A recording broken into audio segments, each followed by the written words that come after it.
Welcome to the Filmmaker's Playbook. My name is Jason Branagan, and this is a podcast all about filmmaking. On today's show, I talk to actor and writer Jade Jordan. Jade's credits include Blackshore, TWIG, You Are Not My Mother, Kin, Northern Lights, and more. She wrote and starred in the IFTA-nominated short film The Colour Between, and in 2021 published her first book, Nanny, Ma and Me. In our conversation, we discussed the musical Annie, how Jade got started in film and television, going to drama school, self-taping, making The Colour Between, an actor's preparation and collaborating with directors. I hope you enjoy today's episode. Thank you for listening. Jade Jordan, how are you, pal? I'm good, how are you? I'm good. Thank you for joining me. No worries, thanks for having me. As always, a pleasure. Listen, first things first, I think we have to talk about Annie. Annie? The musical? Oh, right. I was like, what are you talking about? Annie? Gosh, I fucking forgot I wrote about that in the book. You read that, did you? I read it in the book, but I also came across a homeschool club video. Did you? I did. And what I'll do is I'll put the link in the show notes for everyone. Please don't. Yeah, I was like, what's he talking about? I've done something called Annie that I forget. Yeah, Jesus, I seen that as a kid. Oh my God. And it just did something to me. I was just like, I want to do what that little girl is doing. I'd seen it in musical form, and I'd seen it on the TV as well, like a video. When we used to have videos and watch them. Do you remember that? Like, have video cassettes, like. And yeah, I used to watch it on repeat every single day. And my poor ma, like, and I just, knew I wanted to perform. I wanted that freedom. And thankfully, my mum clocked that and she put me in a stage school, I think in 1994, maybe. It was called, obviously, The Factory, the MPAS. And I was one of the first intakes in there. It was when it was in Diggs Lane, and then it moved over to Barrow Street. And yeah, it was just magical, a magical experience. A kid going in there every Saturday and then Sunday. And God love me, man, not having the money back in the day for me to do all of those classes, but somehow made it work. And yeah, so I suppose from a really young age, I knew I just wanted to perform. It took me to that place of allowing me to be free. I think as kids, you're told so many times, stop doing that, don't do that in school. Or when you perform, nothing's wrong. It's all right, isn't it? Yeah. So I suppose, in a weird roundabout way, I've Annie, the little ginger kid, to thank, because she made me want to do this crazy world that I do. That's gas. I didn't know what you were talking about there. Hilarious. Yeah, I did a little school hub where we spoke about it. It was like it was with RCE. It was during the lockdown, and we had to talk about kids' experiences and why we wanted to go into it, and we were teaching kids how to do shows at home. It was with the art theatre. Well, yeah, I got a great response, and little kids were sending in snippets of them doing shows and all. So yeah, I forgot it. Like 2020 feels like a lifetime ago, doesn't it? Totally. So yeah, thanks for definitely don't post any of that carry on of me jumping around in the RTE, please. People will find it themselves. Of course you will. And when you were in stage school and going in and having the crack, did you think at that stage that you could make this a career when you were a kid, or was this just something escapism and pure joy and love? You know what? It was escapism and pure love and joy and all of those fields. But I genuinely thought I could. And then I think when you're a kid, you think it's going to happen a lot different. We all do think our career is going to happen a lot different. So with that, I continued going to classes the weekend, and obviously you're getting a little bit better, you're getting a bit braver. And I did commercials, and I used to do a lot of modelling when I was younger. So I was dipping in, do you know, that way I had stuff going. And then you hit like 15, 16, and you're just a little bit too killed for that world. You know, you don't want to tell anyone that you're doing it, and then you leave, and your mum says to you, this is going to be a big mistake, and you don't know anything, the usual. So I did that for about 2 years of not wanting to do, but secretly missing it. Do you know what I mean? Like still jumping around in the room or making up text or whatever, but just, yeah, as teenagers, it's you're trying to find your place in the world and not look like a little loser, aren't you? It's weird. So yeah, when I finished school then I was like, no, I'm going to go back and do acting. So I did a theatre studies course in TWIG, which kind of gave me the feelers and the taste for it, studying it, I suppose. So then I moved to London and I unfortunately didn't have the money to go to drama school. So I went to uni and studied musical theatre. And then I hated it, so I dropped out and just did acting classes and then saved and went back to drama school that way. But getting on that plane, going over, I write about it in the book. Like, I really thought I was going to be something. You know what I mean? I was going to go over, I was going to go to acting school and it was all going to happen really quickly. And it just didn't. It just didn't. Like, it was 2011. So I moved in 2009 and didn't get to go to drama school till 2011. And yeah, it has been really hard. Like, I left, I studied musical theatre, realised coming out very quickly that musical theatre wasn't for me. One, I'm fairly honest with myself. One, I wasn't strong enough. And two, it was a very cutthroat world and I didn't necessarily want to be a part of that. I remember coming out and going for an audition for the West End. And thankfully I did all right. It was for Lion King. I got through a couple of rounds. But it was really cold in the waiting rooms and I felt like, I don't know what I felt like. It was just, yeah, nothing that I wanted to be a part of. And bless my ma, I rang her and said, like, yeah, it's not for me. Then I went back and did something. It was called Mandy Actors or something at the time. It was like, had you ever heard of it? Casting called Pro, was it? I think I know what you're talking about, It yeah. was like a database. I didn't leave with any footage. And it was like a database for like actors and you could sign up for short films. So I just kind of wanted to get a little bit of footage. And then I flew home every week, did Bow Street while still living in London. That kind of gave me foot back in here. And then work brought me home, theatre brought me home. So it didn't happen. I mean, I did think I was going to probably be the next big thing in London, but yeah, I wasn't. So I had to come home. Still waiting to be the next big thing. You're well on the way. So you were flying back and forth from London were you doing Bow Street part-time or? Yeah, part-time. It was, I was just kind of thinking to myself, like, obviously I didn't leave with any footage. I was doing mix and network classes and workshops and casting call pro. And I was just thinking to myself, wasn't really getting seen by anyone here. Which, too rightly, I wouldn't, because I know it was musical theatre training. I know it's changed a little bit now. This, you're talking 2012 or 13 when I left that, acting was acting, the musical theatre was, do you know what I mean? So I wasn't being seen by anyone here. So I kind of thought, how could I live in London and put my foot in at home? So I got in touch with Bow Street, explained the situation, and yeah, they accepted me. Jimmy accepted me. So I used to fly home every Sunday. I'd go there Monday, Tuesday, and then fly back Wednesday morning and working full time. So I was absolutely wrecked. Like, by the end of it, I ended up just being in hospital with pure exhaustion. But it was well worth it. What was different then about being in Bow Street in terms of the environment of that drama world as opposed to musical theatre? Oh God, it was so different. It was so supportive. Everyone was just seen as a human as opposed to, God, I know it was, and this is not going to be everybody's experience. That was just me, how I felt. It was just nearly like trophies, and like even in drama school, weight was a thing. We had fat club, and like, it's just insane. And yeah, I suppose for years, like, us actors, we try and do the rounds with drama school. So when you get accepted into one, you nearly excuse the behaviour, if that makes sense, because you're there and you're just grateful to be there. Do you know? So going into Bow Street it was really welcoming, and you got to be yourself. Do you know what I mean? You got to be yourself. And I was learning going into Bow Street that each person has their own individuality, and to express that, and not to be afraid to show who you really are.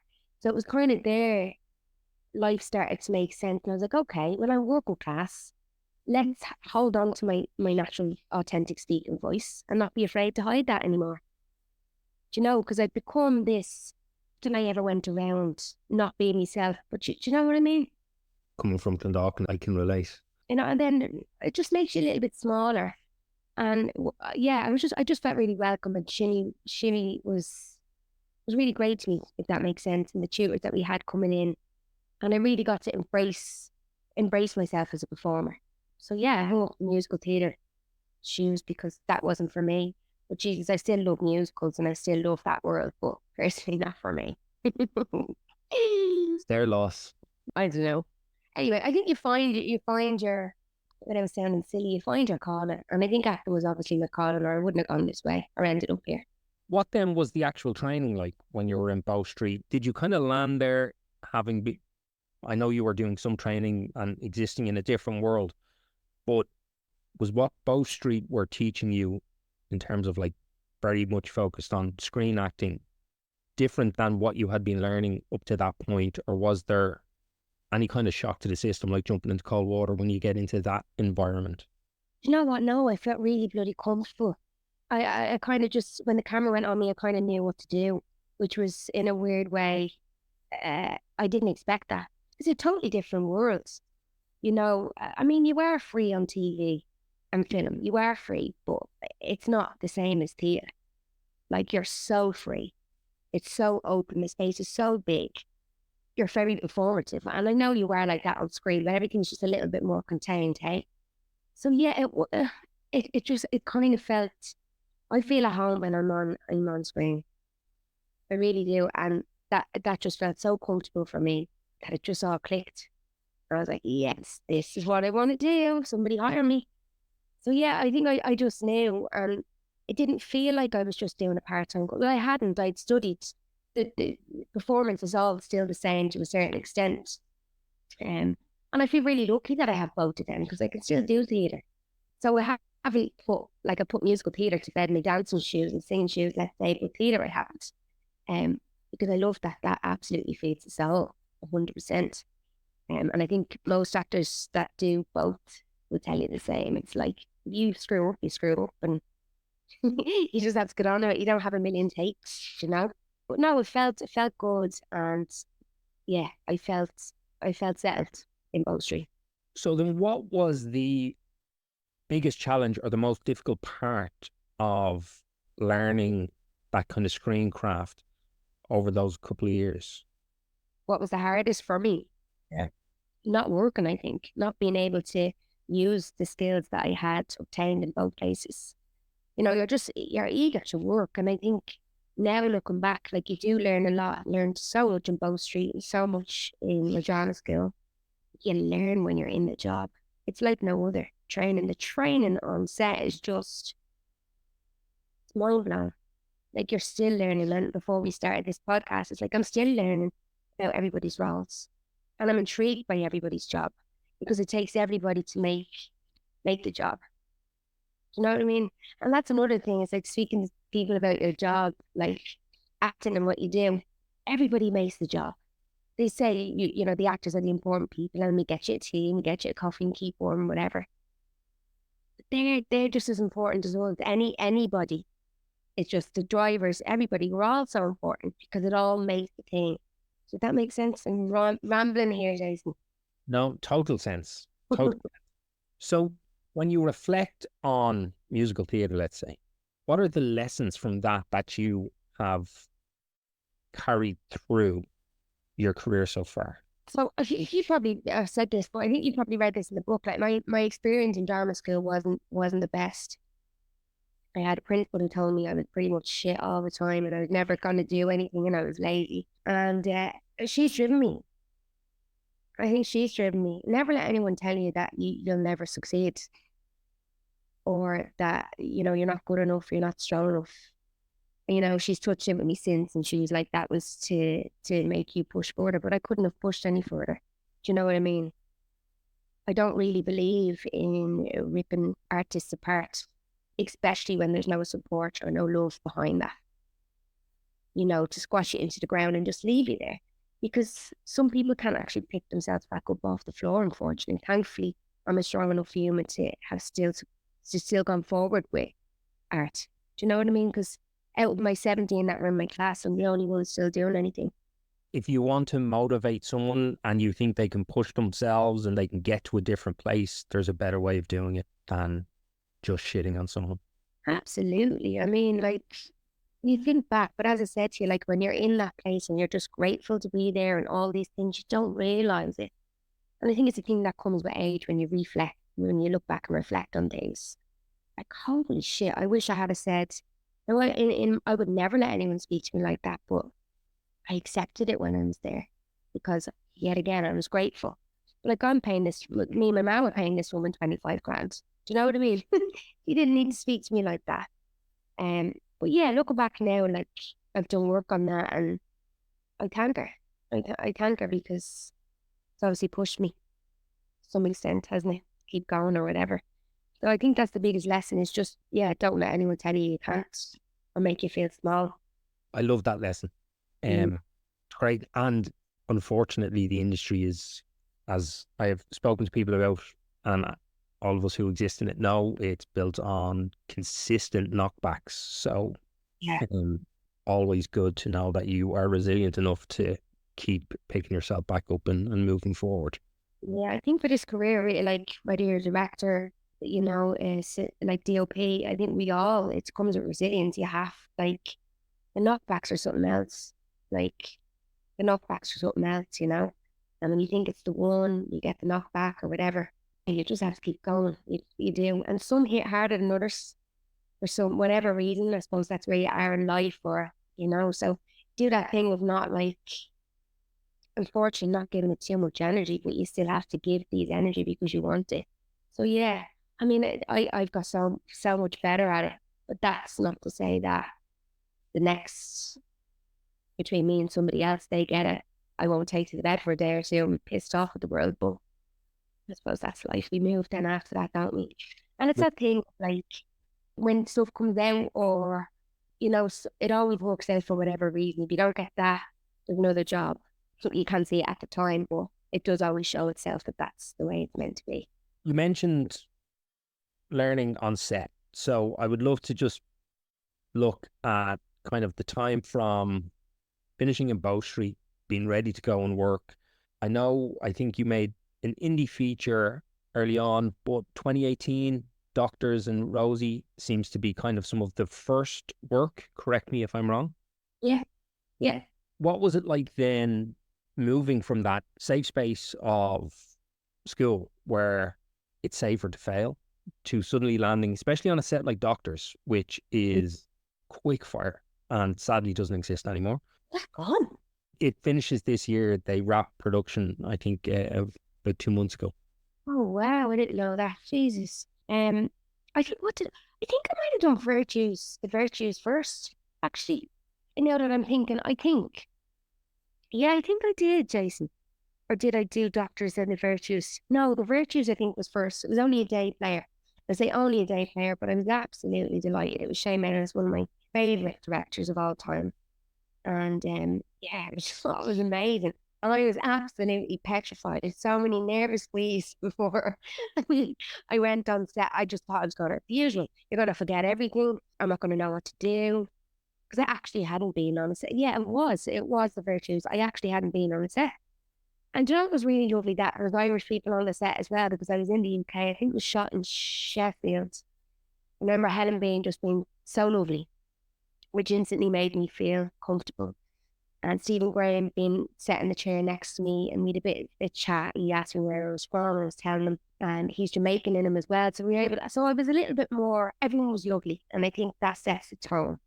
The people at the top are sound. It's going to be a good show and something fun to work on. Because if the people at the top are assholes, it's not a good place to be, is it? So that kind of set me up for going on and just, being okay. I knew I was in good hands. I was only there for a really, really short scene. But I asked him, could I sit and watch? Because he kept coming over, and he was one of those directors. He had millions of things going on, but he was really aware that I was sitting here waiting to be used, and just kept coming over and asking, was I okay? And we're going to come to you, and sorry, it's a little bit slower. I just said to him, look, I won't bother. Is that all right if I sit close by the monitor and he let me? So that was just really nice. So I felt included in it, even though I was only there for the day, So yeah, I was in good hands. Then on Doctors, it was a bit frantic. It was a bit, there was a lot happening, because you do soaps. It was yeah, there's a lot. So there's very different worlds where Shane gave it the freedom. It was kind of improv. Once you knew the text, throw it out like, and then it's in Doctors. It was, and it was a big L. It was a big L. Yeah, it was a big L episode as well. Like there was a lot. Like, you know what I mean? For my second TV role, like in an episode, and then I coped all right. Like as I said, like being in front of the camera, I feel very comfortable. After Doctors, was it Rosie? Irish Set, I felt really comfortable as well. Gas, I was waiting to hear from Rosie for a long time, you know, the usual your pencils or whatever. And I used to do this thing of not booking a holiday because, well, struggling acts, I never really had the money, but being afraid to book a holiday in case the job came, you know, the usual. So I didn't do it for years. And then I'd saved up and I was like, right, I'm going to go to Thailand. Landed in Thailand, the film range, you've just got Rosie. I was like, for fuck's sake. And I was like, you know, the usual. I was like, no way. They're obviously not going to pay for me to come home because it's yet again a day player. But it's Ronnie Doyle and it'll be my first job in Ireland. I'd be a lunatic not to do this. So anyway, I did Thailand. I think I'd like 2 weeks, and then I landed in Vietnam, and yeah, just flew home, and then flew back out 2 days later. I was just like, I have to do that job. Do you know what I mean? So yeah, it was well worth it. It was well worth it because then it's kind of a knock-on effect. I started to work here. Do you know what I mean? And then flew home. Though it was great. It was great. Sometimes you just have to make those decisions and make that commitment, even though you know you're going to suffer money-wise or whatever. But I think that when you're starting out, unfortunately, that's what you have to do. You've got to do, you know, free things, and you've got to do not great pay to get you where you are. So yeah, I think I did a lot of that. I love that story. That's brilliant. 2 Yeah. days. And yeah, look, it's the idea of a little bit of short-term pain or what will amount to long-term gain, you know? Absolutely. And I think we have to approach our careers as marathons, not sprints. Nailed it. Absolutely.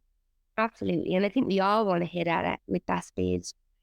And hitting at it with that speed for some works. And for others, we've got our own little journey, whatever that shows itself to be, you know? Yeah.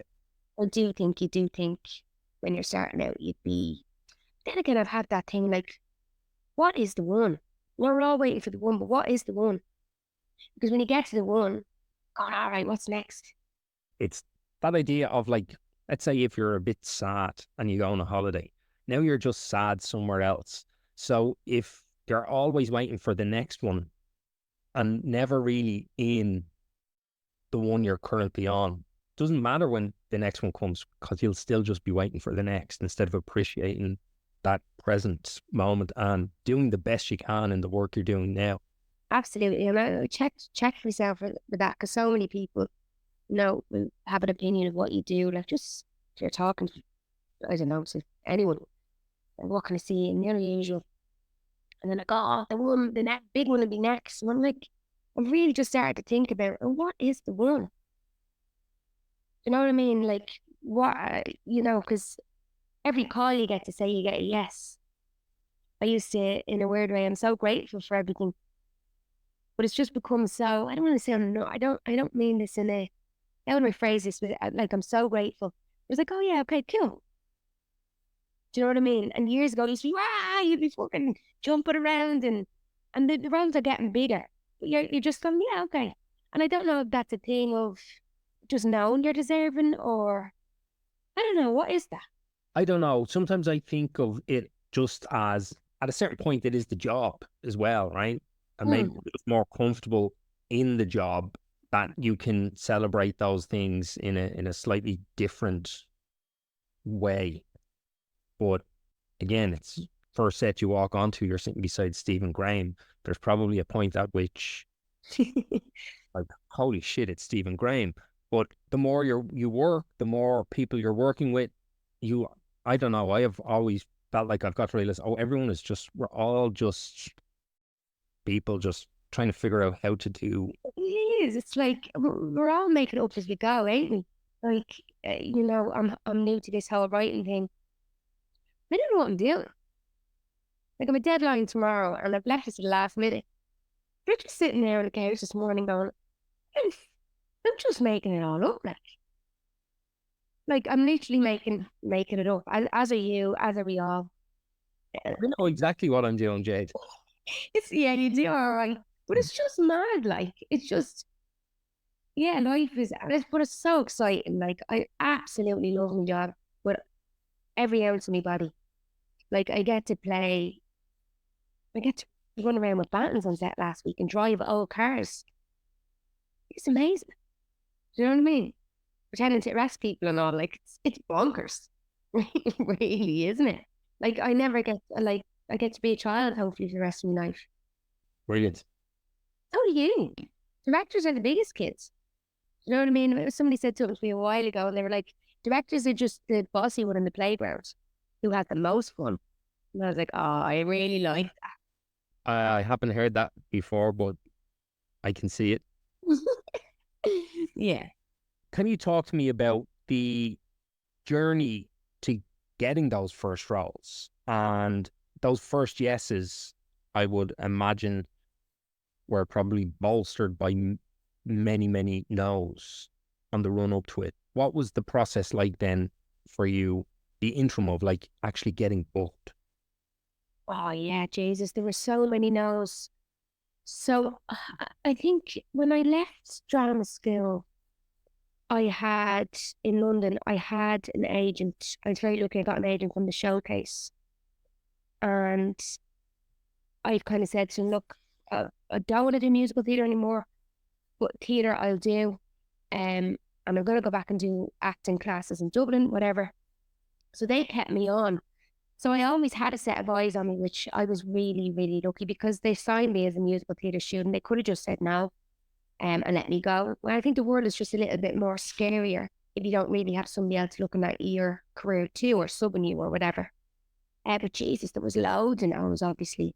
Loads of no's. And when I think back to like 2014 or 15 or even 13, doing self-tapes, God, they would have been dreadful. Like, do you know what I mean? They would have been, because the whole self-taping courses hadn't come out and playing background. It was this new kind of way, I suppose. So when I think back, like disaster. So no, I'd obviously got a load of no's. But I think around the time of the Virtues, I was up for, surprisingly, weirdly, I was up for, I got to the finals for a lead in a film with Carla Strong, which was just kind of came out of nowhere, and nothing ever happened with that. And then I was like, oh God, so maybe I am doing something right here. Because you get so many no's, you start to think, right, well, I'm obviously no good. Those moments I think are really important as well. And it can be really difficult because the no is what you hear, but the fact you got there is also a massive win, you know? 100%. Well, that for me was like a big thing of like, oh, I am doing something right. I think it was the first time I even got a recall, and it was, I'd done a recall and then it was like, do you know what I mean? And I was like, oh God, I'm meeting her in Chancery Lane for a coffee and the director. And I was like, oh my God, this could actually be, I can actually do this. And then it was kind of, I think it's belief. You just need somebody to give you a little bit of a hope sometimes. But straight away, you start your brain thinking a little bit different. And then I did a self-tape course with Manuel Puro. He is an English casting director. And it was like a 21-day challenge where you got text and you had to self-tape it and get it in by a certain time.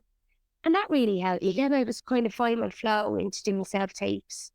Well, yeah, those little wins of even getting a recall, they're really lovely. They're really lovely because it does give you sometimes when you're at rock bottom, working a million shit jobs, and no job is shit. But when I say shit job, I mean all of those things you're doing in between to be an actor.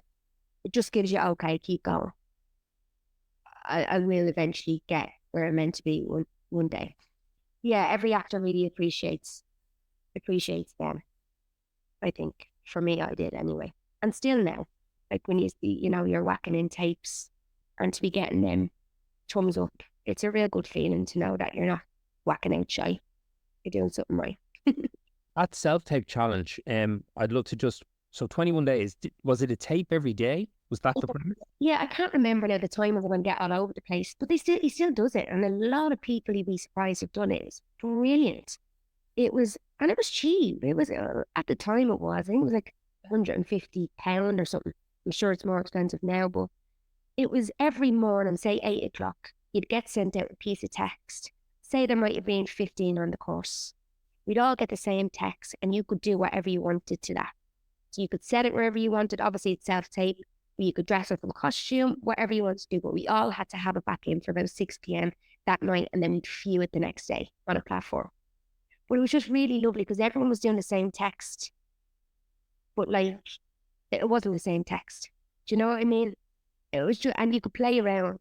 So you could do accents, you could do whatever you wanted it to be. It was just a really good challenge. And the challenge was obviously sometimes you get tapes, 7 pages, mainly for the Americans, and they'll give you 3 days to do it. And you're meant to do a good job. So I think it was to get you prepared as well for short notice. But it was wicked, really, really wicked course.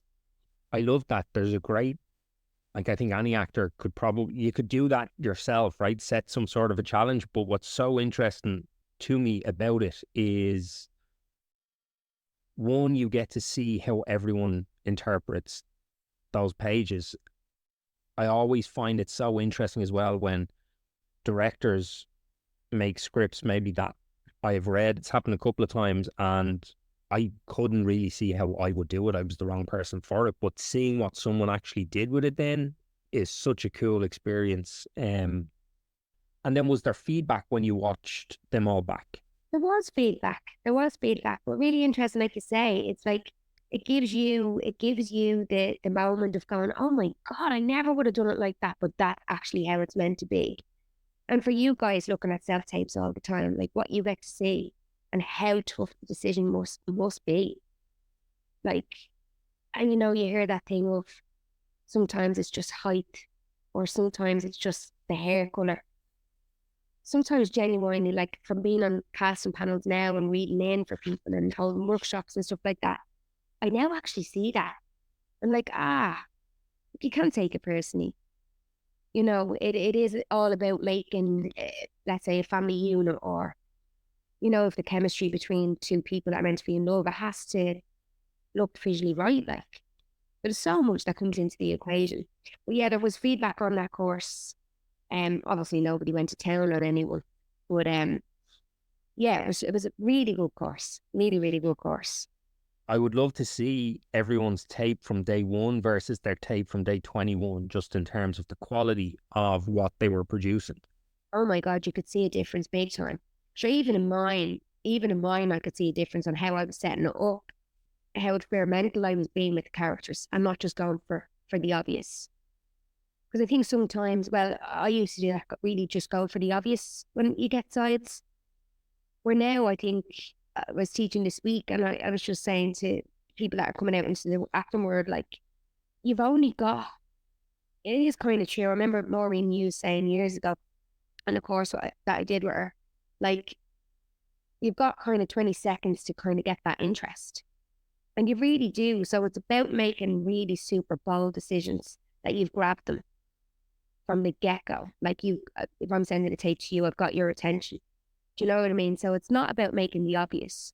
And sometimes when you don't make it the obvious, you might get it wrong, but sure, that's the aim of the game, and that might do something to that director that he never thought of. So yeah, I suppose it's about being bold. And I think the older I've just got more bolder with my tapes and have a bit of crack with them.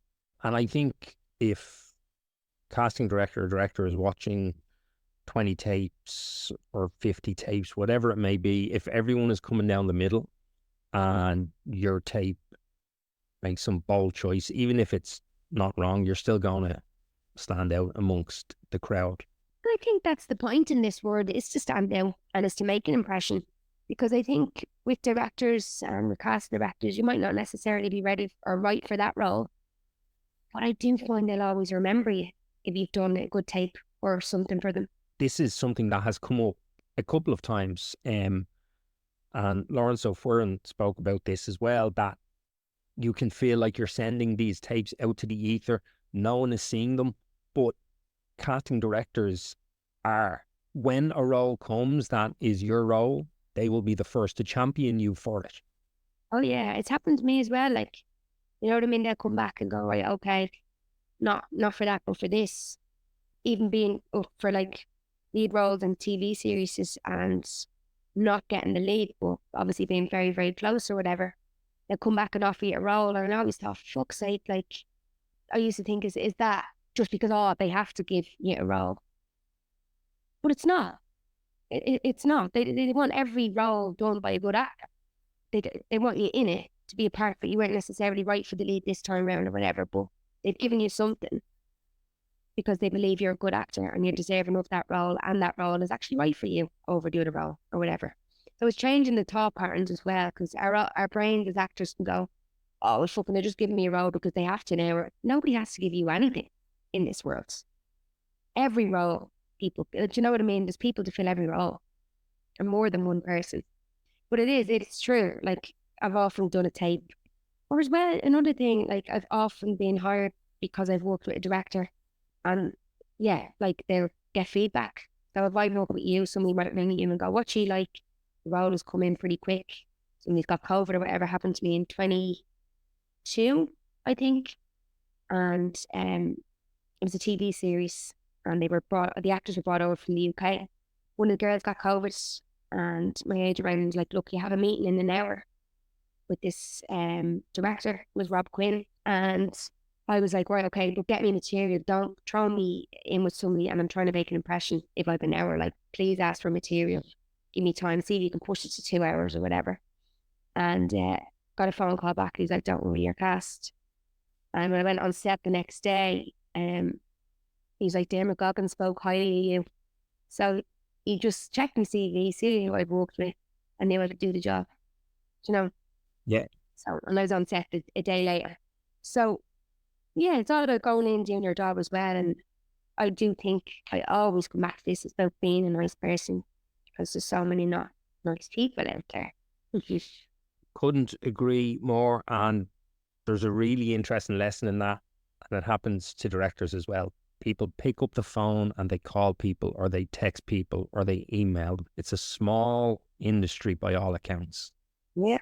So if you're a dick, everyone is going to know. Everyone's going to know. Everyone's going to know. And what's the point in being a dick? You're there for like 2-3 months. Like, sometimes the jobs are so far and few between. Like, let's just make the most of it. Like, we could be sitting at an office. Like, that is for some people. But like, for us artists, it's not. Do you know what I mean? Our brain works a little bit differently, I think. We need to be out. We need to be hands-on. We need to be active. But yeah, like, I couldn't believe that. Like, I couldn't believe that he's cast on the show. He looked, of course, he looked at my CV, but like, it was just like, yeah, okay, and went off. And I'd only done a day. Oh no, it was about 4 days with Dermot and Kin. Do you know what I mean? Yeah. So even if you're only there for a day, you can still make an impression. So it's important to know your stuff, I think, as well. So yeah, and I think that's my thing. Not that I think in general I'm a polite person, but it's always my thing when I go on set is to make everyone feel as comfortable as possible and be as nice as possible, because you don't know what people have going on in their life on that day. Do you know what I mean? Like last year when I was shooting Blackshore, it was such a hard time for me losing my nanny, that I was just so grateful for people to be nice. I was so grateful for people to make me laugh. It was like coming from the side of her bed when she was sick to driving down to Clare and then coming back and then losing her in the process. Like, it all happened in 7 weeks. And then it was the biggest role I think I've had to date so far. Well, then that I just needed people to be good. Do you know what I mean? So you don't know. And I didn't tell anyone what was happening, because it's a job at the end of the day. Everyone's there for their own, journey. So yeah, I think it's just about being nice and going through people's material with them, and being a good actor, and not being out and pissed the night before, and being able to go on to set and give somebody your eyes, give them your whole being, because it's not all about you.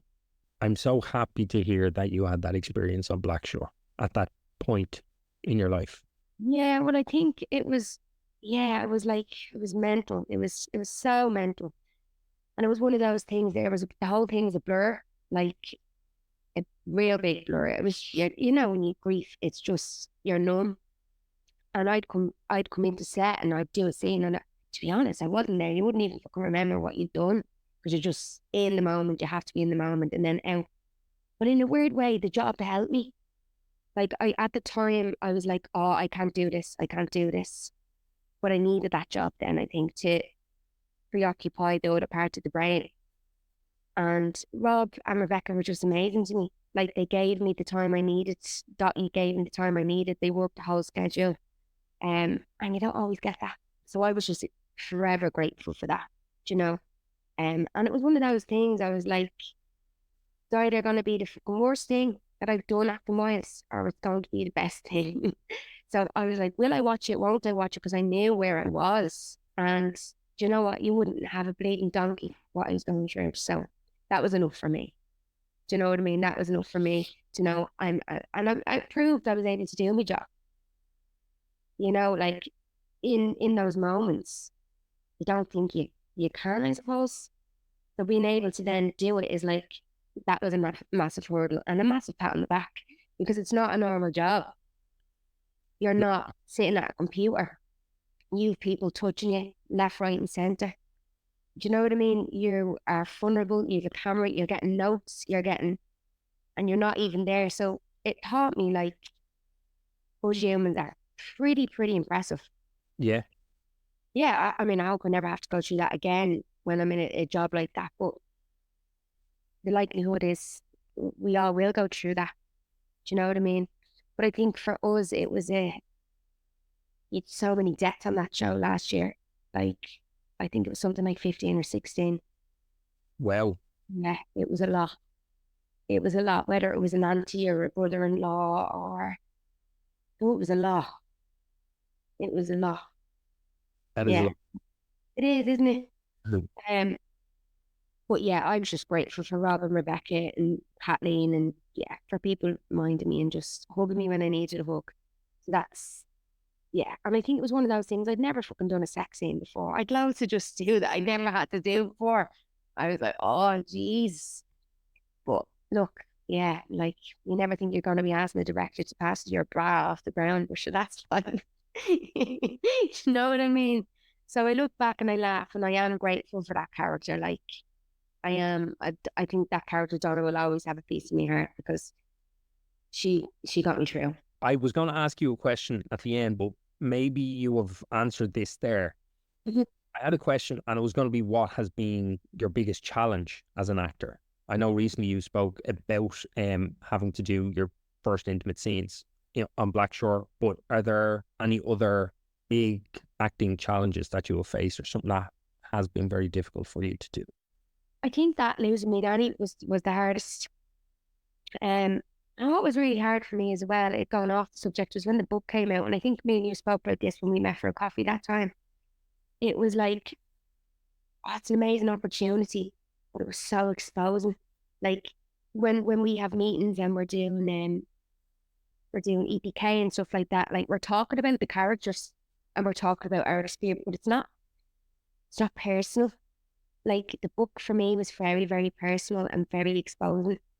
And I hadn't been really thrown into newspapers or interviews or anything personally at that time. So that, I think that was very exposing. But that was a really hard time. I remember telling you that, because in a weird way as well, like, we've chosen this career, but I still struggle with even trying to call myself a writer, because I'm so new to it. But yeah, trying to be a writer, but at the same time going, no, don't class me as a writer, because I still want to act, guys. Do you know that? Do you know that weird thing of no, I just do a little bit of writing. Like, do you know what I mean? Everyone's like, no, you write, like, you wrote a book, you lunatic. All right, yeah. Yeah. No, I think the sex scene was fine. I thought it was going to be a challenge. I had preempted that in my head, and it was actually grand. It was grand, and I think it was with a woman, which I think was actually probably easier, and it was obviously a closed set, so it was quite safe. We had an intimacy coach, and they kept it till the end of the end of shooting. So me and my character, me and Lisa, my partner, had loads of time to be together. So yeah, and then when it came out, it was like seconds. It was nothing that we'd shot really. You're like, oh my God, I really wish they'd shot the whole thing now. You know what I mean? I don't. I was delighted. But you know what I mean? You create this big story in your head of how it's going to be. And then it's absolutely grand. So yeah, I think as an actor, you kind of worry about those little things when they come in through on a self-tape. And they're like, there's nudity or there's this involved. Like, oh shit. But yeah, it was grand. I think if you have a good team around you, that's good. And Dottie was absolutely incredible. I'm really hands-on in the scene, as in, stop if you need to stop. So yeah, it's grand. Good stuff. To touch on the book, Nanny Man Me, if anyone hasn't read it, they should, because you didn't just write a book, you wrote a really, really, really good book. There's moments, I think, in people's careers where you can probably track kind of pivots or moments of change that shifts it, or things that act as a catalyst to push you onward. From the outside looking in, the book and The Colour Between seem like a big moment for you. And I would love to dig into The Colour Between, the process of writing and making that film, and then maybe just hear about what did change kind of after it. Obviously, you guys were nominated for an IFTA, which is class. But yeah, how did it kind of, obviously actor as creator, as a program came on stream, but yeah, can you talk about that film? Yeah, of course. But you know what it was? For years, I wanted to write, but I kind of didn't know how to even start the process, or I didn't really think anyone would really want to listen anyway. Do you know what I mean? So I never did anything about it, but spoke about the family story for years. And it was actually in the lockdown. And obviously we all had so much time, didn't we? I started just like writing down little bits of my family story on paper. And then my friend Trevor, he sent me over a link for the Actors Creator. And it was like, you needed a synopsis, concept, 3-minute video, and an idea, like an idea of a film. And I'd been writing about this thing. So basically, my nanny was a nurse, just for anyone who doesn't know. My nanny was a nurse, and she moved to London in the 50s, and she married a black man, which all those years ago was kind of frowned upon. And she had 3 children who were of mixed heritage. And years later, she moved back to Dublin and her family disowned her. And for me, I always really struggled with that. I was like, how could your family not? Like, it's just colour. Like, I could never fathom that. And one specific story always stuck out in my head. And it was about when my nanny came home. She went to visit her mother, and the kids had to sit out on the wall because they weren't able to go into the house. Now, years after, my nanny looks at it, well, she looked at it and said, I don't even know how I did that, but I did. Like, my nanny hadn't got a bad bone in her body, but yeah, I suppose she just did it. And there was a moment then when my nanny's mother died, and my mum wasn't allowed to go, the kids weren't allowed to go to the funeral because they were of colour.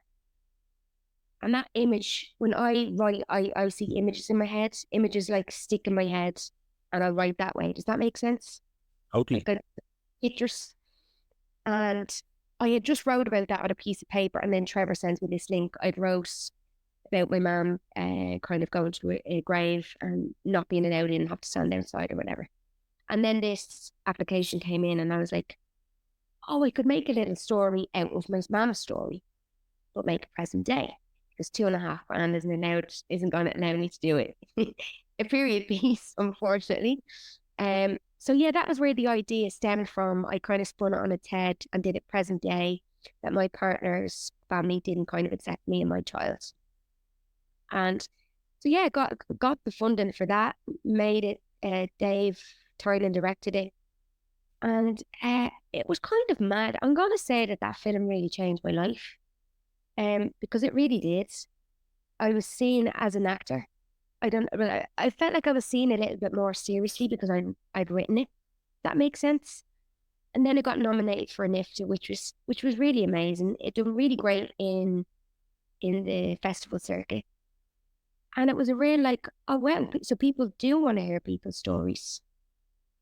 And then in a weird way, that kind of, then I'd done a few podcasts around the colour between, and a few like newspaper thing, people had interviewed me and stuff. And then it was lockdown, it was one night, and my sister came up to me for a drink. And we were sitting there. And I said to her, am I getting this message off somebody called, like a company called Hasha Ireland and UK? And she says to me, Jade, that's a publisher. And I was like, oh yeah, I did see that, but I didn't really look into it. I haven't opened the message. I just left it unseen, but I'd seen it come through. She was like, you need to open that message, you lunatic. So the next day I opened it and it was like, we've been kind of watching your journey and we believe you've a great story. And have you ever thought about writing a book? And I was like, absolutely not. I'm massively dyslexic and no, I couldn't do that. So anyway, we had a chat on the phone and she was like, would you come up with an idea? And it came up with an idea. And yeah, we started doing the book, I think 3 months later.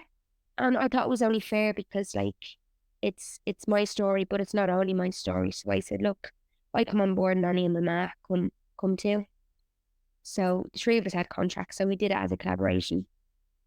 And that was how the book came around. So that I'm aware that's really mad because that doesn't happen for people. So it's weird, like all those years I'd spoke about doing it in London. Obviously it wasn't the right time, or I was meant to do it when I came home. Now I never ever thought of a book. Jesus, I was always like film or series or, you know. And then like when the book came out, you know, I think in the first week I'd met with 5 production companies. I was like, this is meant. Now, I haven't gone anywhere because I was a little bit fucked. I'm not going to lie, after the book came out emotionally. And I was just a bit like, this is mad. So I didn't jump at anything. So that process will start soon. But yeah. And now that my nanny's gone, I feel even more, not pressure. Pressure's not the right words. I really want to put her out into the world even more. If that makes sense. Like you still get messages and stuff. I only got a message there about the book last week. And it's like, Jesus, she's still moving around the world. Like, that's cool. Do you know what I mean? Yeah. So I'll do something with that. So that was kind of where the book came from. And then with other writing, I have to say, and I'm blessing myself here because I am really, really grateful. A lot of my writing things have kind of come from the back of the colour between, and it's been people touching in with me. And that doesn't really happen. And I'm so, so grateful for that. So I've had to chase casting directors and stuff, but I haven't had to chase anyone for writing, which is really nice. Long may it last. So, you know, like, and I had a real, like, pinch me moment this morning of, like, I'm going to New York in 2 weeks with a play that I've written. Like, that's pretty cool. Very cool. It's kind of amazing. So, yeah, like, I'll be able to call myself a writer one day, I suppose, but still pretty new to it, so I struggle with that. But yeah, I mean, it's gone good. It's like I have to like nearly. There's still a lot I need to learn about being a writer, as in how to use my time validly. You know, I get so distracted. So I think what I need to do for me is look at renting a space or something to get me out of my home, to get me out of cleaning the mirror for the a millionth time and putting on another wash that doesn't need to be done. So I think it's discipline, isn't it? And when you're new to it, I mean, yeah, you've got to find your feet like you do with tapes and everything else, you know. So yeah, that's it. I think that's how it all. But the book and the colour between have changed my life, and I'm so grateful for that. I think it can be incredibly frustrating, but the world just kind of has a way of occasionally not serving you up the things that you want until you're ready for them. Yeah. And it sounds like it was the right time for those things to happen and come together. I think so. I mean, I slummed my arse behind me for very many, many years. You know, when I moved back here, I didn't know any actor. Like Jason, I didn't know anybody. So I'd been away for 10 years. And I remember like, and Ireland, they're not Irish people. We're not bitchy, are we? But like we say things, don't we? And it's not meant in a bad way. But someone could be like, "Who's this new girl coming back and taking all the jobs?" I was like, "I'm not new. I'm definitely not new. I graduated well before you did." So yeah, you have that. You know, the term of lucky. I'm not lucky. I'm really grateful because I don't know if it is luck. I think it's hard work and graft and all of those other things in between. I You know? I agree totally.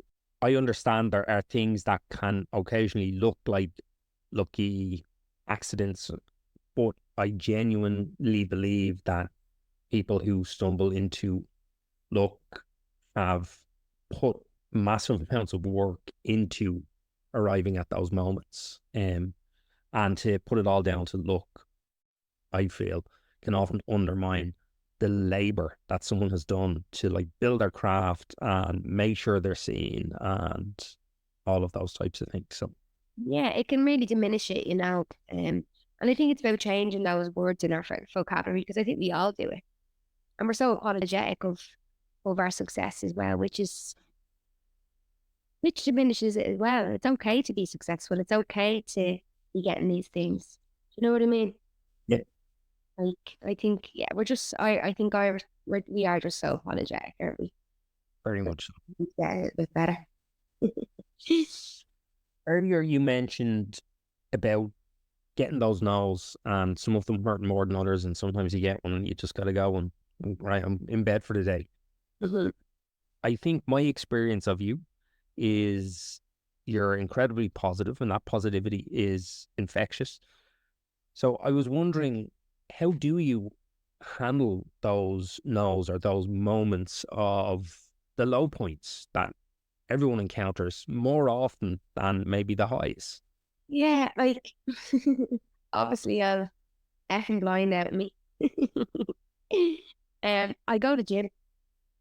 I go to gym and I box, and that helps me shift my energy. That helps to just let it out, and then you're grand.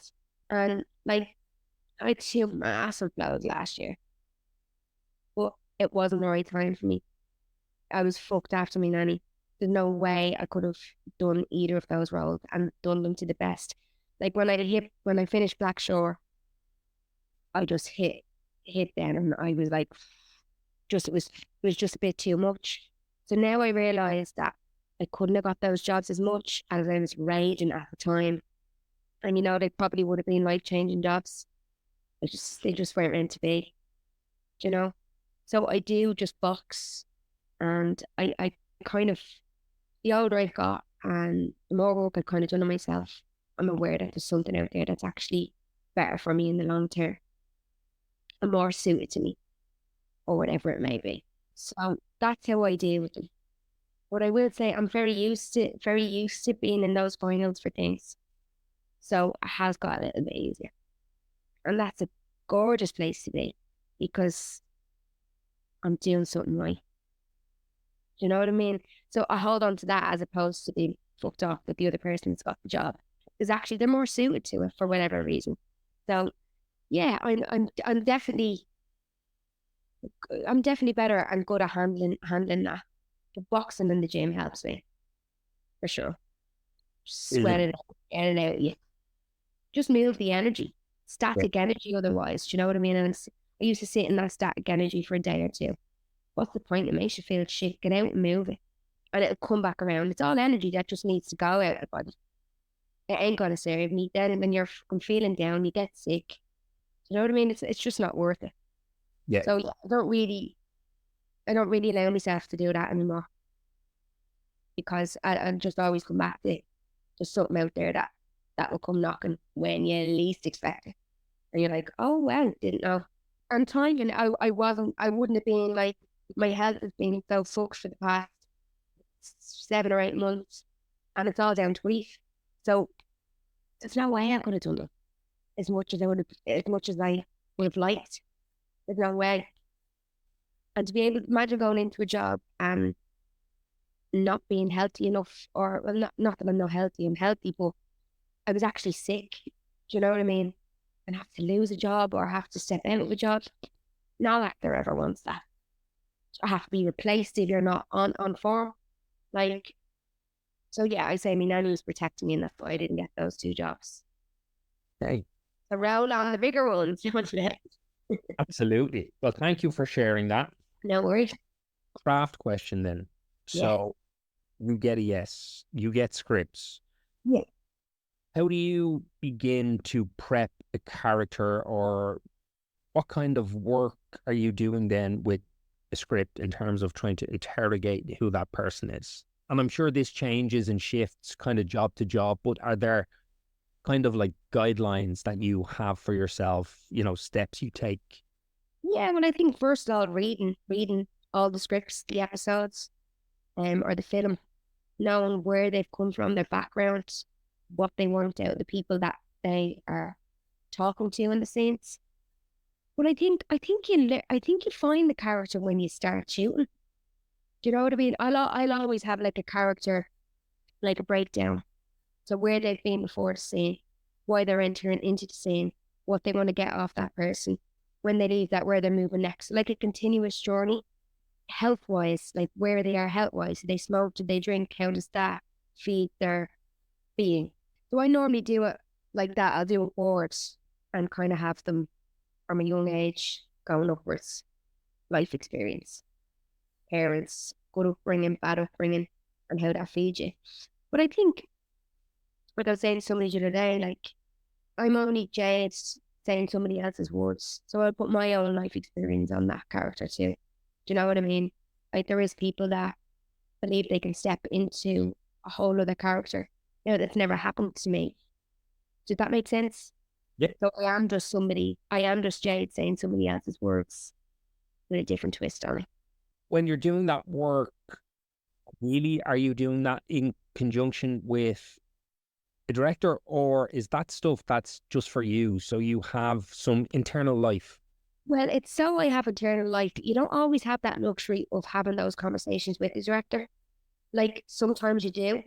Like, I did when I worked on a film last year, or the year before, which is still due to come out, and it was one of the best experiences of my life because it was just so collaborative, and having the freedom of like speaking with the director and saying what I think, where they've come from, and why that informs that line. Or I've never had the experience to do that before, and that was really gorgeous.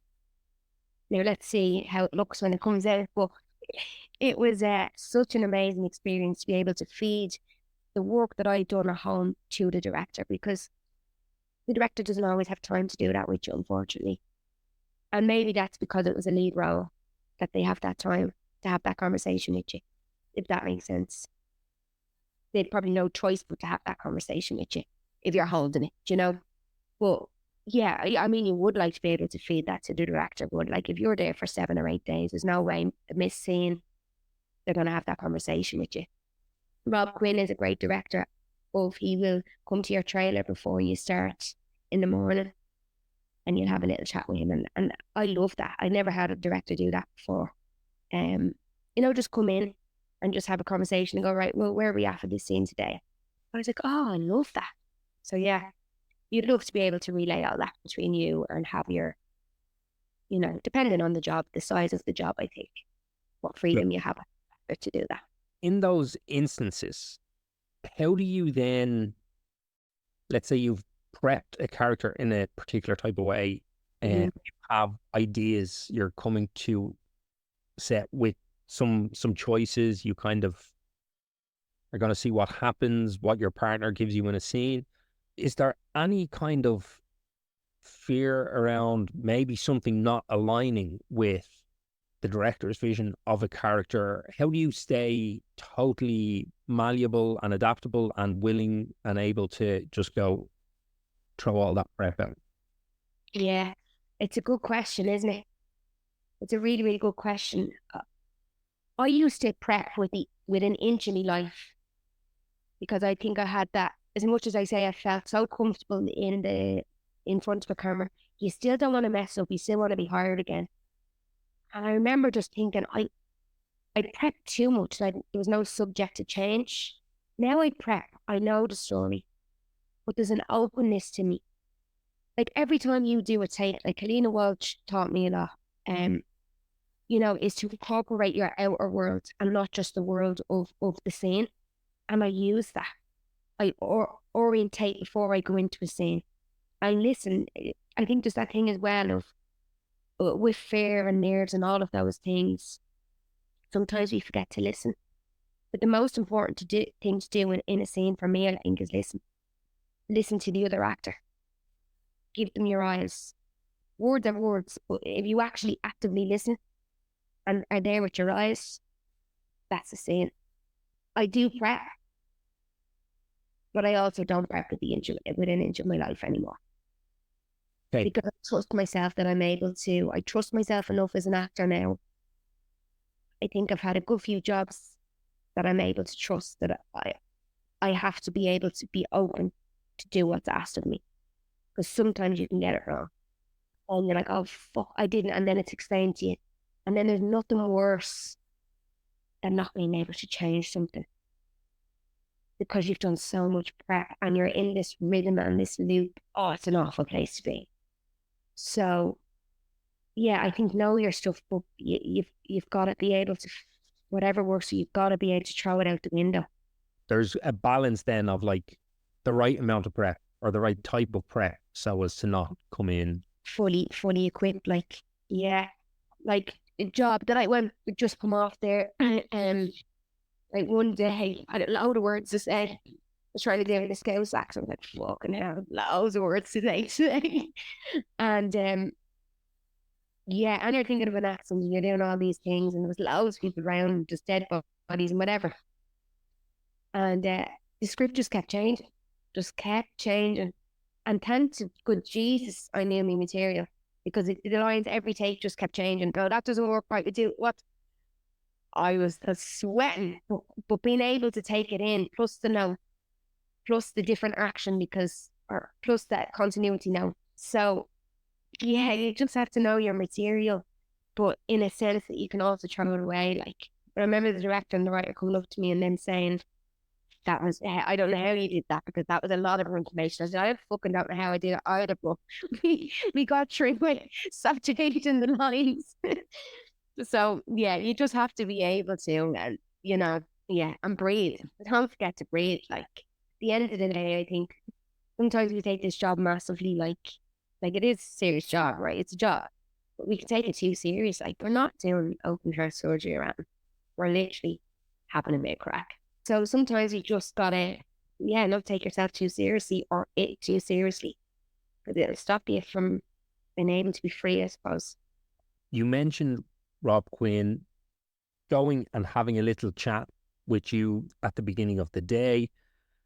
Question I'm always interested in from an actor's perspective is what can directors do better, or how, in your experience, can directors best help you with a performance? I think and now you be free. I think for an actor, there's nothing worse than when a director comes over and wants to see it the way that he thinks is right. Obviously, he might be right in the end, but I think you've got to allow the actor to have a little play around first. I think for me, a good director is that most of the directors I've been with have been pretty freeing, have been, and they'd have a way of saying like, oh, but try it this way. Do you know what I mean? And most of the time they're bang on the money. Do you know what I mean? You're like, oh yeah. But I think it's just allowing the actor to be free. And we were talking about this as well. Like some directors, I talked about this with an actor the other day, like some directors, not that we're looking for praise, but sometimes like, you're just like, well, okay, that's it. That's a wrap on that scene. You're like, did I do it? Did I do what you wanted? And I said, well, you've just got to acknowledge that if you're not doing the job correctly, they let you know. Do you know what I mean? But I think that would be for me, is letting me be free. I've never worked with a director that hasn't been really pleasant or tip wood. I hope I never do anyone who's not pleasant. But yeah, for me, I think that's the most important thing. It's to let the actor be free. It's that kind of collaborative space, right? Where seeing how someone interprets the page initially, and then you can start to build or shape maybe together. Yeah, and that's the way it works. If they let you be free, and then it might not necessarily work, you might have a short conversation. And then, yeah, it is a collaboration where the actor and the director are collaborators the same way me and costume are collaborators, the same with me and hair designer. Like, do you know what I mean? It's all, every job you come into contact, every person you come into contact with is a collaboration because it's one big collaboration. So yeah, I think it's all about the relationship just being about a collaboration. What is the worst career advice you've been given? It's not really advice. Like teaching and stuff like that is like, you think like casting directors and directors sometimes are at a different level, but we're all at the same level.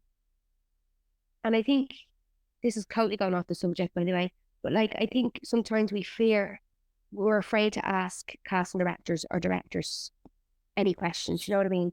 Like I was teaching in Bow Street there a couple of weeks ago, and I was trying to hone home that like when you're leaving school, it's all right to introduce yourself to the real world. Like that doesn't mean sending an email every day and haunting people, but like introduce yourself to the world, and they are just another person. It's okay to ask a question. Look, I see you're casting this.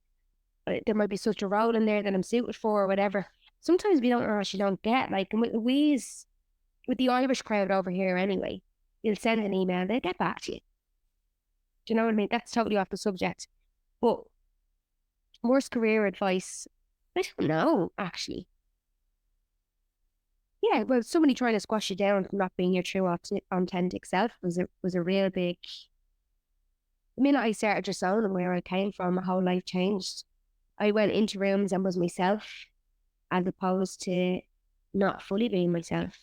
I'll go in and I'll say, "Hey, what's the story? It's great to see you again," or whatever. I'll kill 5 minutes because that'll make me comfortable going into the scene. Do you know what I mean? So, you know, I use me chatty ways to make myself feel comfortable in those scenarios. Do you know what I mean? Then I'll go into the scene a lot more calm. And yeah, just, I remember, I don't know who told me this, but being yourself will make you a little bit more interesting than the person that's going to come in after you. So, owning I was a working class woman was probably the best thing. Now, I wasn't going around changing my accent or anything, but I was a little bit more. Now it's like I am the way I am. If you like it, you like it. If you don't, you're lost. I think that comes with age. I think all those things kind of come with age. Is like, I think you know it all in your 20s. You know absolutely nothing. Do you know what I mean? And I think it's being out in the big bad world. You're like, oh, okay. No one knows what we're doing, or everyone's trying to fake it and make it together. I'm just realizing people are like directors are, as I said, are just people. You know, sometimes you put people on a pedestal, like, I think that's unnecessary. But I went on a tangent there. I don't know if I answered that today. Eh, I don't think we quite got worst career advice, but it was all very valuable stuff. Right. You mentioned teaching, and I know you had your own stage school. You touched on some of the advice maybe you were talking about to Bow Street students there, but it's kind of a double barrel question. One side of it being, what career advice would you or do you give to students looking to move into this industry now? And second part is, when you think of young Jade sitting, watching Annie over and over again, wearing out the VHS, if you could go back and whisper something in her ear about this industry, something to bolster her over the course of her career, what would that be? If I was to speak to young adults now, let's say, coming out into the bad world, would be continue to live your life and don't give everything to acting. I mean, so many people don't live because they're trying to be actors, I think. And I did that for years. And honestly, the minute you book a holiday, you're going to get 5 or 10 tapes anyway. But that's just the way it goes. There's a thing called the holiday fairy, and she'll bombard you with tapes. So, yeah, I think continue to live your life. And I think find a job that still feeds your soul. And I only found that when I moved home here in 2018, and that was teaching. You know, I used to wake up at 4:45 every morning, go and clean before I went to college. And then I'd finish college, and then I'd cycle to the West End, and I used to work in the theatre, and that was Monday to Friday. And then Saturday, I did 12 to 14 hour shifts as a supervisor in Milan. Like, I killed myself. And it was actually so destroying. Do you know what I mean? Trying to be an actor. I didn't know then that I could have gone out and taught, and it still would have fed my soul. I still would have been able to roll around with kids and have fun and pick up scripts and stuff like that. So I think them too. And I'll come back to be yourself, and don't let anyone tell you that you can't, because it is possible. What would I tell Jade? Jesus Christ, what would I tell her? Do you know what? I just say you got this. You've got this, little woman. I used to doubt myself so much. And look, we still do to some extent, don't we? Yeah, you've got it, and it's going to present itself if it's meant to present itself. Like, yeah, be brave. Be brave in your choices. And do it with conviction, actually. Do it all with conviction. That is what I'd say to her. Anyway, she stuck it out. You know what I mean? We all stick it out. As much as people kick you down and whatever, and I still have those moments, don't get me wrong, where you go, what am I doing? When you had a quiet period or whatever. And I think in that quiet period now, I'm thankful that I write, because I can use those moments to still keep my brain working, or teach, or jump on a plane. Every opportunity I have, I jump on a plane if money allows, because I think that feeds into characters as well. And it's life experience, meeting new people, meeting new cultures, eating new foods. I think that all informs art too. So I think that's very important, is living. Love it. I'm a bit like a guru here or something, isn't it? Yeah, that could be the next book. Oh, stop it. Stop it. So can you talk about what's next, or what we're going to see you in next, or are you NDA'd? I don't really know. So obviously next 2 weeks I'm going to New York. I'm going to New York to do a commission that I was given by Fishamble and the Irish Rep. So last year they'd given us a commission for a 20-minute adaptation of a play, and then this year they'd given us further for full length. So it's a reading. So it's then in the hope that it'll go on to full production. So that is called 89, and it's based on Christine Buckley. She was one of the survivors of the industrial skills, and she was the first person to kind of bring the subject to the surface. And I remember meeting her as a kid, because one of her sons went to the MPS, the factory, with me. And I remember meeting her and just being transfixed, and just being like, she was just really animated. Eyes were just alive. I was just really, you ever just somebody just stop you in your tracks, and you're just a bit like, wow. Like, her character was just that. And as actors, I think we always have somebody we would like to eventually play. And she was always my dream. And they touched in, always my dream to play her in a film or something. And Fishamble and Irish Rat touched in and offered me the commission. And they said, you can write about whatever you want. And I was like, whoa, that's real big. Like, what am I going to do there? And I thought to myself, I've always wanted to play Christine Buckley. Why not write about her? And write it as a one-woman show, and then at least I've achieved that. So yeah, I had a really phenomenal conversation with, I can't really talk about it, 2 collaborators, for that being turned into something. It was just one of those moments where I was like, wow. So I don't know if that happened, nothing's written in stone, but yeah. And then I start a job just finished a TV series called Video Nasty for BBC. So I think probably about the end of the year, I'm sure.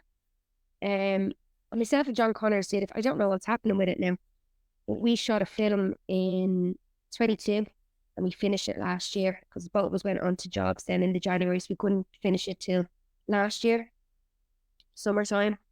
And that was the job I was saying, was such life-changing experience for me. And I think, I just learned a lot about myself and about acting on that job.